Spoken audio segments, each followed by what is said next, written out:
மகிழ்ச்சியாக இருக்குது. மகிழ்ச்சி துன்பம் அப்படின்ற நிலையை நான் தாண்டிட்டேன்னு சொன்னாலும் கூட சில நேரங்களில் அது ரொம்ப எனக்கு மகிழ்ச்சி கொடுக்குது. முனீஸ்வரன், அப்புறம் அம்மன் சக்தி, சிவன் எல்லாமே இன்றைக்கி எனக்கு இங்கே கிடச்சிருக்கு. அப்புறம் உபதேசங்கள் கிடச்சிருக்கு. ஆன்மீகம் சார்ந்து ரொம்ப நல்ல விஷயம் நடந்திருக்கு. நான் இருக்கிற இடம் பாருங்கள், எவ்வளோ தனிமையாக, ஒரு இயற்கையோட இயற்கையாக. தனிமை கிடையாது, இவங்களாம் இருக்காங்க. எனக்கு ரொம்ப மன மகிழ்ச்சியாக இருக்குது. தியானம் பண்ணேன், நிறைய விஷயம் கற்றுக்கினேன். அப்புறம் வேறு என்ன சொல்லணும்னு நினச்சேன்னா, இருக்காங்க பார்த்தீங்களா ஸ்டேஜ் மாரி, அங்கே போயிட்டு சாமிக்கிட்ட போனோம் விசிட்டிங் கடை வைக்கலாம்னு சொல்லிட்டு. ஏன்னா இந்த மெயின்டைன் பண்ணுறவங்க யாருன்னா நம்மளை பார்த்தாங்கன்னா நம்மளை கூப்பிடணும். நம்ம நம்பர் பார்த்து கூப்பிட்டாங்கன்னா நம்ம இந்த இடத்துக்கு என்ன தேவையோ அதை நம்மளால் முடிஞ்சதை செஞ்சு கொடுக்கலாம் அப்படின்னு சொல்லிட்டு நான் வச்சேன். அப்படி தான் வைக்கிறது என்னுடைய பழக்கமே.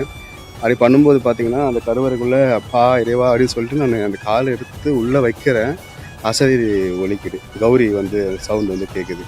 எனக்கு ரொம்ப பிளெஸ்ஸிங்ஸாக இருக்குது. இங்கே கிளிகள் கத்துது, மயில் கிளி சவுண்டு கேட்குது, மயில் எல்லாமே ரொம்ப நல்லா இருக்குது.